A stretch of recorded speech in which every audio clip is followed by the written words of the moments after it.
Hey everybody, welcome back to Land Yacht Garage. In today's video, we're going to be working on this 1979 Corvette. I just got this. It's been off the road since '95. So story goes, I think it ended up, it was my uncle's car. He got it from somebody he knew in '05. After it sat for 10 years, it was factory red on red, and then he got it in '05, I think. He registered it, never put the stickers on the plates, and let it sit since '05. I think the last time it ran was probably '05, and I'm filming on a new phone, so spoiler, I've already got it running. It's been here for half an hour. In like fucking 15 minutes I had it running. Let me go ahead and show you guys around it. So, here it is, 79 Corvette. It might be a Stingray. I'm not 100% sure. Corvette guys can tell me. I believe there was a difference between a Corvette and a Corvette Stingray. I'm not 100% sure. I read something along those lines somewhere. Factory AC, 350. T-top car. Somebody shot it up. Both T-tops are broken. You can see where it looks like a bullet ricocheted right off the, BB probably. Kind of messed up the hood a little bit, but unfortunately on this car the gel coat is broken through in spots. Like I said, it was painted not too long before. Yeah, the gel coat's all broken. So the inside is actually pretty nice, with the exception of the missing driver's door panel. Typical red GM carpet that's turned to shag, colored brown, I guess. 34,000 original miles.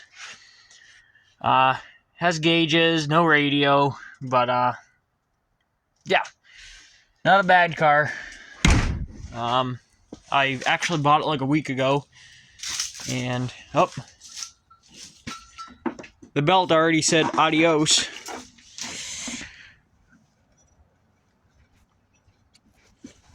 Yep, belt's already said adios. It has a donut on this side because the original one got stolen.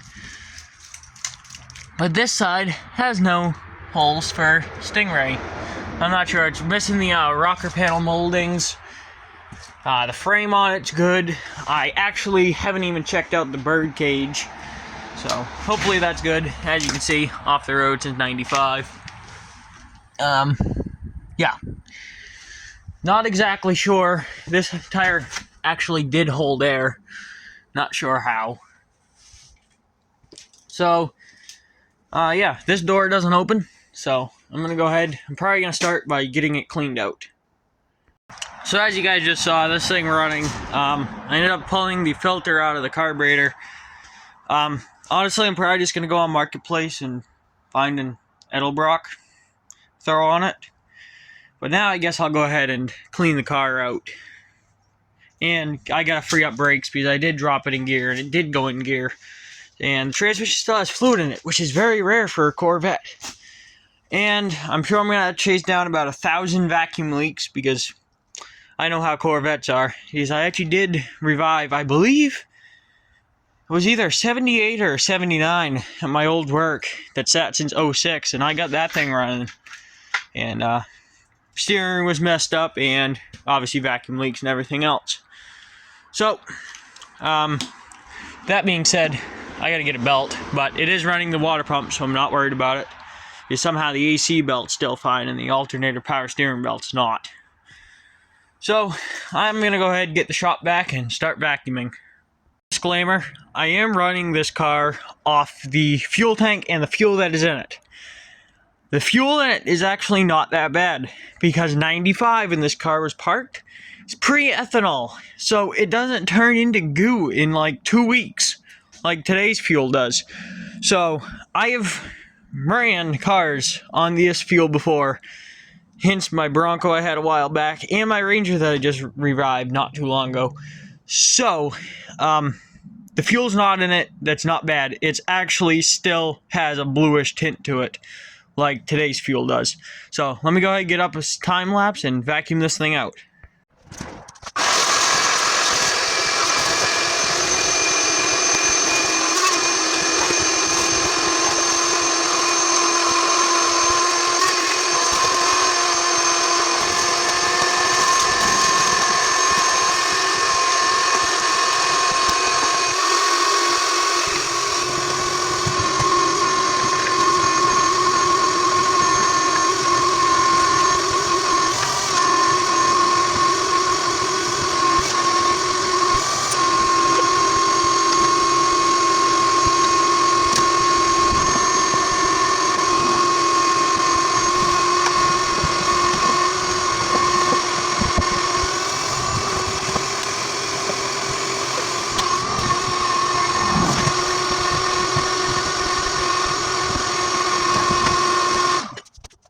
So, got this kind of cleaned out, got the motor cleaned out a little bit. That side's pretty clean. This shop vac sucks. The hose is too big and it doesn't have enough suck. Back is all cleaned out. Well, obviously it needs a good vacuuming, but this will make it standable. I assume these are headlight bezels for when the headlights pop up.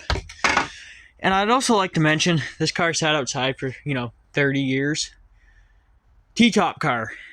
Having an interior, this is not a perfect interior, no. Having an interior that is like this in a T-top car, I am very fortunate. Obviously it's not perfect, and there is mice, but it could be a lot worse, which reason this car is not rotted underneath is actually my uncle. He put business signs under it and then actually had it set up. It was fully off the ground. He had like 4-lug Geo Metro wheels under all the wheels, so it was, a foot off the ground with business signs under it. So looks like maybe they were doing an intake. Very possible. These are small block Chevy intake gaskets. Not sure where that goes. Maybe, no, this can't be, I'm not sure. Found a bag of GM stuff. I am unfortunately missing a door panel. I didn't even notice that. Some kind of bracket or something. I don't know. This, which, again, I assume it goes for the front somewhere. Another bezel. Another intake gasket. Armrest. No door panel, which kind of sucks. This looks like a horn ring. Yep. The horn. It already has one. Rear view mirror, in which it is lacking, and a lack thereof windshield. Main license plate from 95. I have no idea where the plates my uncle got for this car went. They never made it to the car. And yeah, he never even put the stickers on them. I have the stickers. They're stapled to the registration. No idea. And there's some more other junk. So, car has no brakes, as expected. Yeah. I'm not sure what I'm going to work on next. The fact that this tire holds air, saying it doesn't kill me while I'm airing it up, is amazing. Well, I could be wrong, but I'm pretty sure the rear end's blown up, which is typical on Corvettes, because that side, the driver's side, spins freely, transmission's in neutral, and I know it works because I did drop it in gear and it did try to move. I thought the brakes were locked up.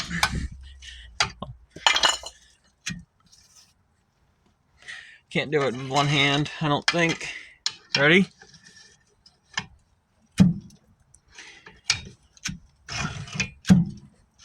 Brakes aren't locked. That's the rear end.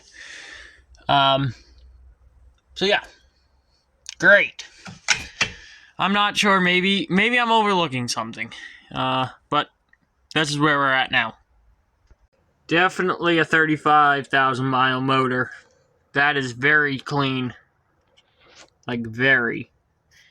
So I figured I might as well get the car up off all fours, get all four wheels ripped off. I've never had a problem getting a car up fully off the ground with jack stands, because this car is so evenly distributed with weight. It was a pain in the ass, and this jack stand is just there, and I can't get it, which is also because of my uneven floor, but I've never had such a problem. So I'm gonna get all four wheels ripped off this thing. I gotta figure out what's going on with the rear end. So let me go ahead and get all four wheels ripped off. So I checked out the bird cage. That's all good. The frame on it is good. There's no rot. It's really solid, actually. Here it is, up on jack stands. Fought to get the door open. Door don't shut now. Fucking Corvettes, I swear. However, just gonna get that wheel off, and then all the wheels will be off. So it is now the next night. I haven't really touched it, but however, it does not run now. I thought last night I just had flooded it. It does have fresh gas now. The fuel tank was empty. I just threw 5 gallons in it. It pops, but it doesn't run. And I know when I had it running before, it was definitely not firing on all cylinders. So I'm gonna start out by pulling all the plugs, verifying the firing order, doing a compression test, because why not? I hope it's not a compression issue. And yeah, so before I go on, I just made a TikTok, so this is what gets me thinking about it. Follow me on Facebook, Land Yacht Garage, Instagram, Land Yacht Garage, and TikTok is ThatYellow58L.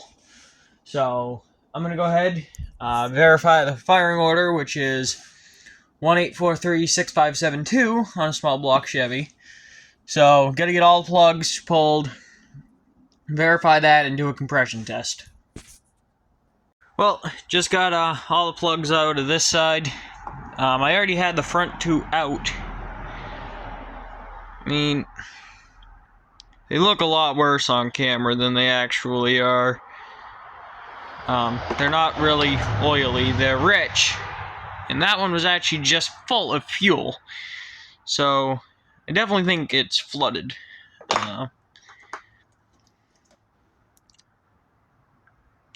They're definitely more likely original green AC Delcos. They haven't been around since the 90s, which obviously this car was parked in 95. So I gotta verify, as I was saying, but I gotta get off those spark plugs, which on a Corvette, major pain in the ass to do plugs. But you can go from underneath. Well, if the car is up off the ground, it's a lot easier to go from underneath. So I'm going to go ahead and get these 4 out and then verify firing order and clean the plugs, do a compression test, and go ahead and see if I can get this thing running. Because I'd really like to put it in gear and run it, and maybe something's just stuck in the rear end. I don't know. But I found a rear end for $200. $200 I don't have, so there's that. Firing order is verified.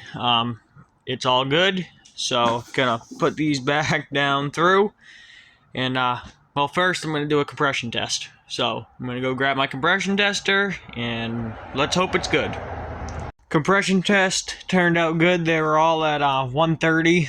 So spark plugs are back in. Yes, it has one blue Ford wire, because definitely did not forget that number 1 spark plug wire was laying across the fan and turned it over to do the compression test. That definitely never happened.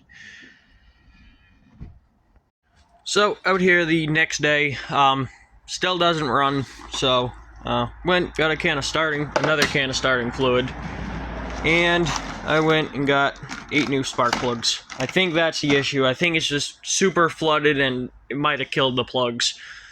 So I'm gonna go ahead and get these plugs swapped out, and hopefully then it will run. And then I can put it in gear and see if I can get the rear end fixed, or at least freed up so I can move the car. So that actually looks pretty good. Since when did they start doing green AC Delcos again? I was not aware that they were doing green AC Delcos again. So I guess I'm just going to look at the plugs and see if maybe some cylinders aren't firing. And I guess I should pull the distributor cap and maybe clean up the cap and the rotor. And if this doesn't fix it, I think I'm going to be looking into an HEI module, because it's definitely, I think, a spark issue. Well, all the plugs are changed on this side. Three, number 3 cylinder was wet. Rest of them are good. But, however, I did go to check spark on number 2, and I meant 3, it's Chevy. And as soon as I turned the key, this thing actually fired up and tried to run. So that's a little weird.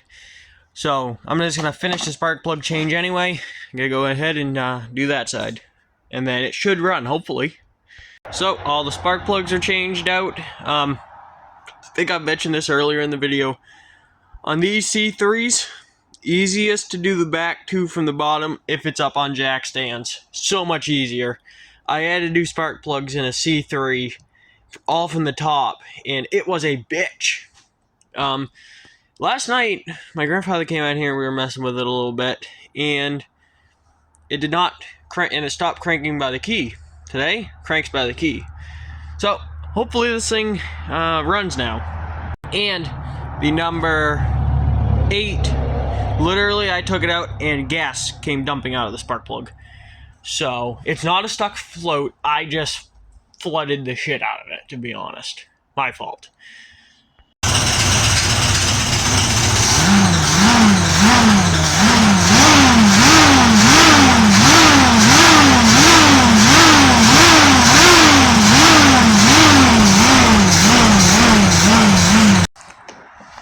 Holy fuck. She smokes a little bit.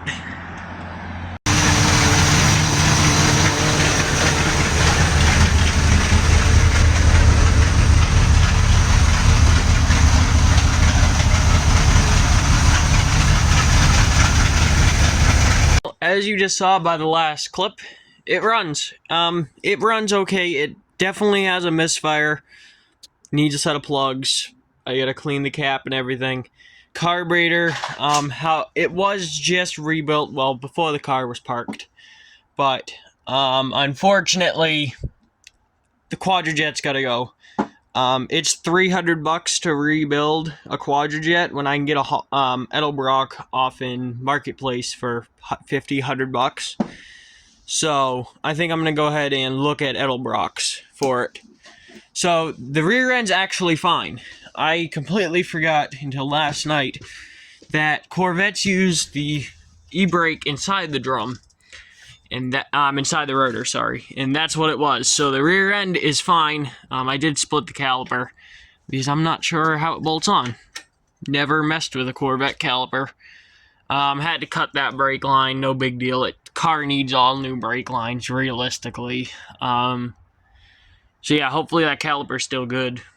Which I believe on Corvettes, you're better off doing the O-ring. Yeah, those calipers are probably trash. Most definitely trash. You're better to do, because I believe Corvette calipers use lip seals, and you can actually get the O-ring kits and re-O-ring them yourself. I've watched Pole Barn Garage do that a couple of times on his Corvettes. I'm not sure what route I'm going to take. But I'm not worried about e-brakes. I'll probably pop the shoes off. The cable's junk, so I'm just going to pop the shoes off and put it back together. So, yeah, she runs richer than Bill Gates because the carburetor is trash. Which, maybe tomorrow, I'm going to go ahead, get that brake back together, throw the wheels back on it and move it around the yard for the first time in 30 years.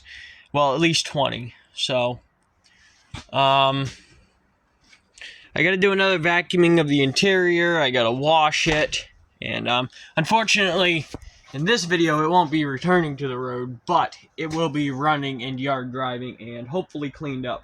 Headlights don't work. Well, all the lights on the car work. The headlights don't open, which is due to vacuum leaks. I'm sure this car, I know for a fact this car has 20,000 vacuum leaks because it's a Corvette. So I'll probably see you guys tomorrow when I'll be putting the wheels on it and getting it set back on the ground and either washing it and then doing a vacuum or vacuuming it and then washing it. So, the other shop vac that I was using a couple of days ago when I was vacuuming it sucks. The hose is too big and it doesn't have enough suction. So I'm going to go grab my other shop vac and then vacuum it, a good vacuuming. And then clean up the mold that's on the interior and everything.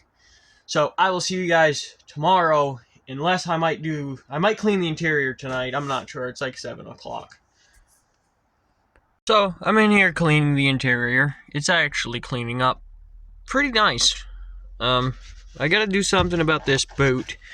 But, a little story time. Without getting into too many details, I think I mentioned this earlier in the video. I got this car from my uncle's estate, and I also, so far, have gotten an 85 F250 that you guys will see probably next video. I don't have it home yet, but it will be here. Hopefully this week. And it's one of my uncle's lifetime friends, him and his daughter's doing the estate. And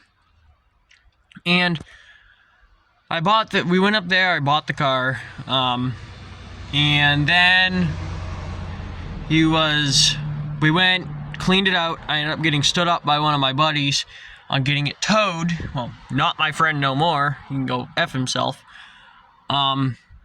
And then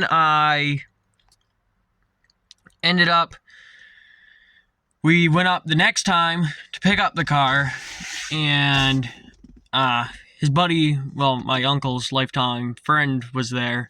He was like, "Yep, this is a big project. It's like a 5-year project." Guys, don't expect everything to be perfect. I'm getting this car back running and driving on the road. Is it going to be a concourse restoration? No, it doesn't have to be. It's a car. It was meant to be driven. Put them back on the road. I mean, like, don't expect perfection. Kind of like David Freiberger says. Don't get it right. Just get it running. Just drive it. Enjoy it as a car. Like it was meant to do. These cars, do you think these cars were perfect from the factory? Absolutely not. Why do they need to be close to perfect 50 years later? Well, I've been vacuuming for about half an hour. It's a lot better. Way better. Center console's still gross. I'm not sure if later on I'm gonna shampoo and re-dye the carpet, or if it's just cheaper to buy another carpet. I'm not sure. I gotta look into it. So, it is pretty clean. I'm happy with it. So, next steps, I'm not sure if I'm even gonna put that rotor back on. The rotors obviously need to be turned, so I'm not sure. Anyway, I'm going to go ahead and get all of my stuff cleaned up and cleaned out of here. Figure out where to put all these spare parts, probably back in the car, now that it's vacuumed out. And I'm going to get this thing set back on the ground and hopefully put it in gear for the first time. Well, drive it for the first time.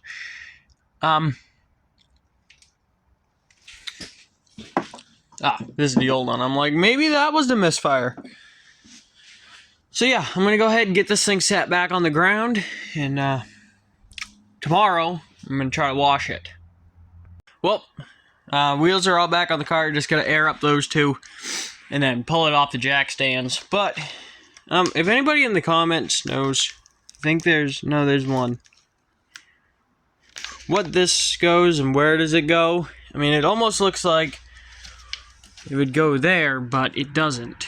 So I'm not sure. If somebody knows in the comments, let me know, because there's no indication on the box. Well, it's ready to get moved out. I'm just gonna pull it out here for the night, and tomorrow I'm gonna wash it because it is a shit show in here, and I need to clean up. So let's go ahead, fire it up, and see what happens.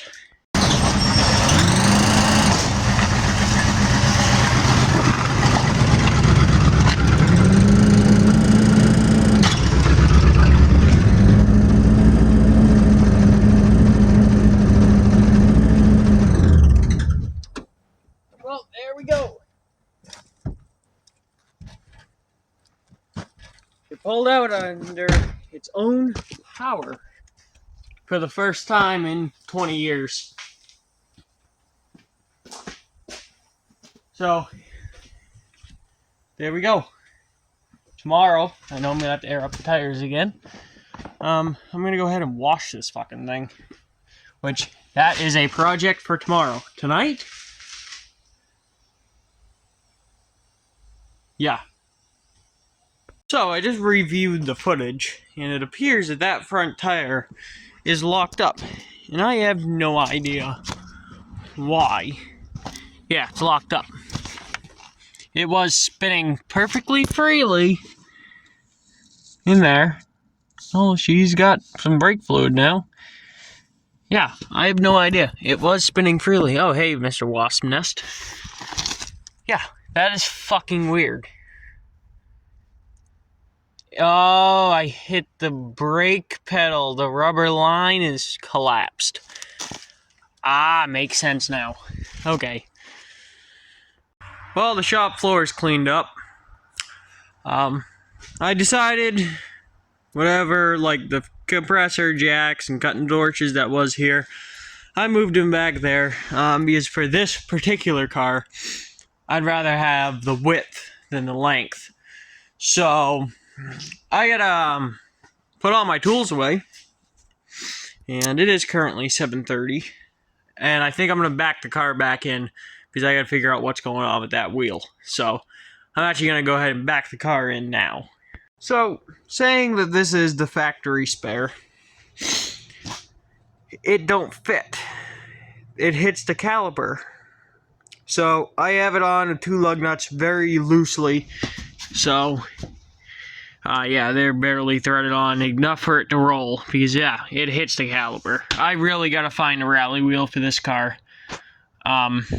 And while I'm on that, if anybody watching this video has a red driver's side door panel that will fit this car, let me know. I'm willing to pay shipping. Just let me know if you have one, because I need one. So, I will see you guys tomorrow, where I'll be pulling this car back out and giving it a bath. And then the end of the video. That's better. Forgot to mention this in the video, but I was actually supposed to do an addition off in this shelter. I was actually supposed to get another 12x20 and put it right up this way against this one, and then tarp it, take the door off the new one and this one, and then I'd have a 12x40. That did not happen this year, unfortunately, because then all of my tools and everything could all go in that one, along with my four-wheeler, snowmobile, whatever. Then I could have the whole concrete slab just to work on. And then, if I really wanted to, I could fit 2 vehicles in the shelters. So, that did not happen this year, but figured I'd give you guys, that was the plan, but other things stopped it. So, again, I will see you guys tomorrow, where we will be washing this thing. I would like to point out one more thing, and this is a problem that I have almost every vehicle I get in. I wear a size 13 extra wide boot. If I try to hit the gas, the brake is always in the way. I just have to do on my toe. I have to use my toe to hit the gas, and I can't rest my heel because, again, hits the brake. It's very inconvenient. And then I can't really go like this because that's uncomfortable on my legs in the steering wheel. So then you kind of like have to like kick your foot like this and like use the side of your foot. Sucks. Okay guys, so it is the next night. I wanted to get this video out. As you can see behind me, here's the Corvette. I got it washed up today. I will show you guys here in a second. Because I need to get this video edited, and I would do an outro tomorrow morning, but I want to get this video done tonight. So, here it is. Okay. I washed it up. The paint on it is absolutely just junk. You know how they say car will go fast, it'll blow the paint off? This car does 30 and the paint's blowing right off of it. It is garbage. So, for now, I'm just going to chip off all the loose paint and rattle can it. I'm just going to rattle can the spots black because this car is getting painted sooner than later because it is a very solid car. The worst part is just on the doors where the gel coat's broken and on the fender where the gel coat's broken. Other than this car is a black car and it is very straight. Extremely straight. It's actually really nice car. I mean, there's no damage or nothing. So, the carburetor's junk on it. The interior, well, I'll show you guys that here in a second. The interior on it turned out really nice. But this tire no longer holds air. That tire holds air for a little while. Yeah, like even the bumper is in very good condition. So, I gotta order, well, I don't have no money right now, but yeah, the interior turned out really nice. Right now this car needs all the brakes, which is about $400. I need to find a rally wheel. I need to, get new tires, which is about $300. I gotta get a new windshield, that's about $300. A new carburetor because this one's garbage. I can find that outlet block for $100. And that's pretty much it. It doesn't really need that much work. So, yeah. I don't think I'm forgetting anything else. It just sucks that the gel coat's broken off, because if the gel coat wasn't broken through, this car, I just go ahead and paint it properly instead of rattle canning it. But then again, it is too cold and I don't have a heated area to paint it in. So next year it's getting painted. So with that being said, thank you guys so much for watching this video. This is the longest video I have ever made on this channel.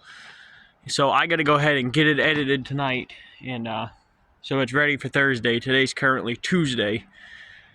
And next video will probably be on an 85 F250 that I bought. It's not here yet. I'm hopefully going to get it towed tomorrow. So then I can do a revival video on that. Not much to see on that. Typical Ford. Actually, it is identical to what the truck that was in the last two videos, the 85 F150 now. It's actually identical to what this truck was from the factory, drivetrain wise and spec wise. Except it's two-wheel drive and this was a factory four-wheel drive truck. So other than that, it's identical. Same motor, transmission. Yeah. So again, thank you guys so much for watching this video. Don't forget to like, comment, subscribe, and share with your friends. And I will see you guys in the next video.